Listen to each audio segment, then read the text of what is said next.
At some point in every human life, there comes a quiet, devastating moment. It doesn't usually happen with a bang. It happens in silence. It's that late night moment when you look at a blank screen, a stack of unpaid bills, a stalled project, or a goal that suddenly feels impossibly far away and a single voice in your head whispers, "What if I just stop?" Quitting is the most seductive option available to us. Why? Because quitting immediately halts discomfort. It releases the pressure of uncertainty. The moment you decide to surrender, your anxiety drops, your brain stops burning excess energy, and you return to safe, familiar ground. We are built to avoid pain. From an evolutionary perspective, discomfort meant danger, friction meant threat. So when life puts us through the grinder, our biology screams at us to retreat. But here is the paradox that most people realize far too late. The safe ground you retreat to is often the exact place where your potential goes to die. Every story you admire, every person whose resilience inspires you, every breakthrough that shifted history was born out of a moment where turning back felt like the only logical choice. Today, we are going to deconstruct struggle, not through toxic positivity, but through biology, neuroscience, history, and human psychology. Before you can transform pain into power, you must first understand what pain actually is. It is not a punishment. It is not proof that you are broken or ill-equipped for your goals. It is simply a signal, a biological indicator that you have reached the edge of your current capacity. Consider how the human body builds physical strength. When you lift a heavy weight that pushes you to your absolute limit, you aren't actually demonstrating strength, you are inflicting microtrauma. You are creating microscopic tears within your muscle fibers. The growth doesn't happen during the lift, it happens in the aftermath. Your body repairs those microscopic tears by laying down denser tissue to ensure that the next time you face that exact same stress, it won't break you. Strength is literally the scar tissue of physical struggle. The exact same biological principle governs neurobiology. Neuroplasticity, the brain's incredible ability to reframe, adapt, and construct brand new neural pathways, is triggered almost exclusively by friction. When you face a task, a crisis, or a hardship that feels beyond your reach, your brain experiences cognitive friction.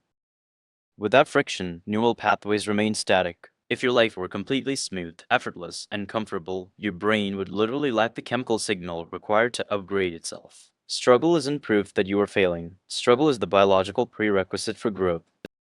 Think of steel.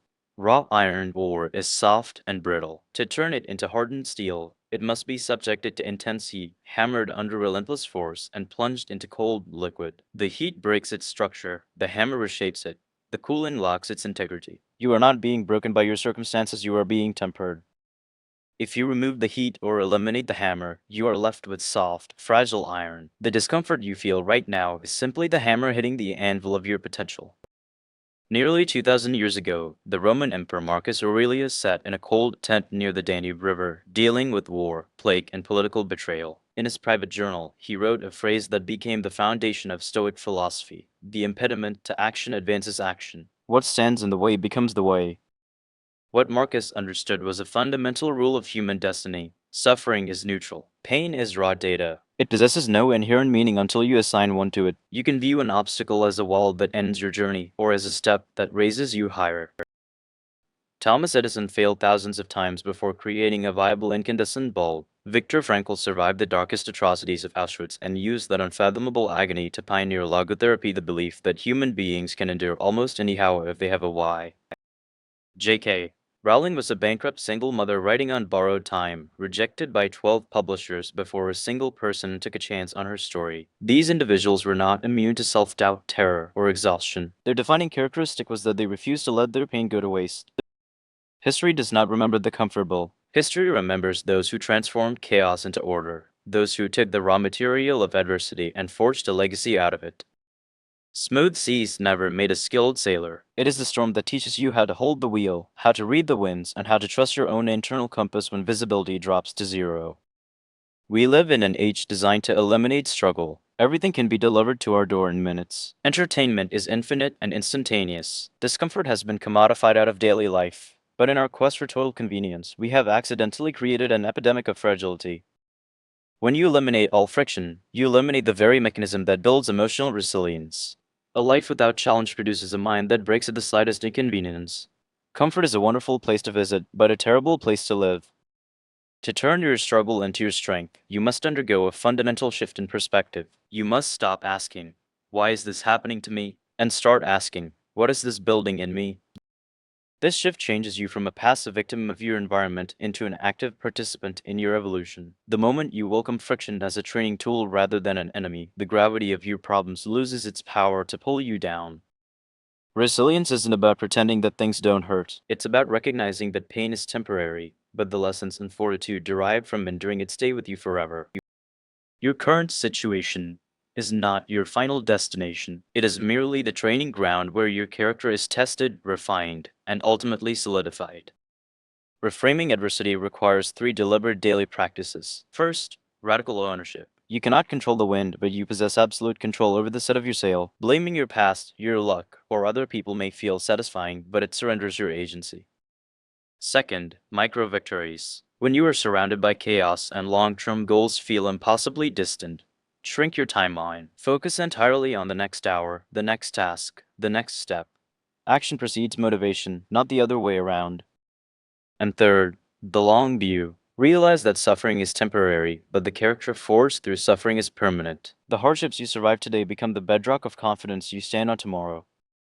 Think of yourself as an archer. When life pulls you back with heavy resistance and everything feels like it's dragging you backward, it isn't trying to break you. It is putting you under tension so that when it finally lets go, you launch forward farther than you ever could have on your own. Every single scar of failure is actually a line of code mapping out your internal map of competence. You learn nothing from a smooth sea, but a rough ocean forces you to master the helm of your own focus, discipline, and emotional regulation.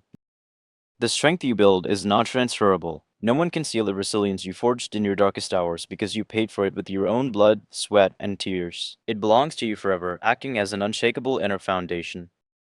When you cultivate this unshakable core, external circumstances cease to dictate your worth or direction. You become grounded in your purpose, unswayed by the temporary storms of life.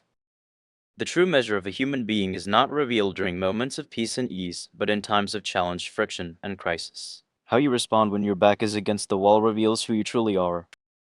You are far more resilient than you give yourself credit for. The very fact that you have survived every single difficult day, heartbreak, failure, and setback up until this exact second is undeniable proof of your capacity to endure. So the next time you find yourself in that quiet, devastating moment when the weight feels too heavy and quitting seems like the only logical exit, remember this. You are not being crushed. You are being formed. The mountain in front of you isn't blocking your path. It is your path. Keep going. Because on the other side of this friction is the version of you that you were always meant to become. Turn your struggles into your strength and let your resilience speak for itself. Thank you for watching. If this message brought you clarity today, take a moment to subscribe, share it with someone who might be struggling right now, and leave your thoughts in the comments below. Stay strong, stay disciplined, and I will see you in the next video.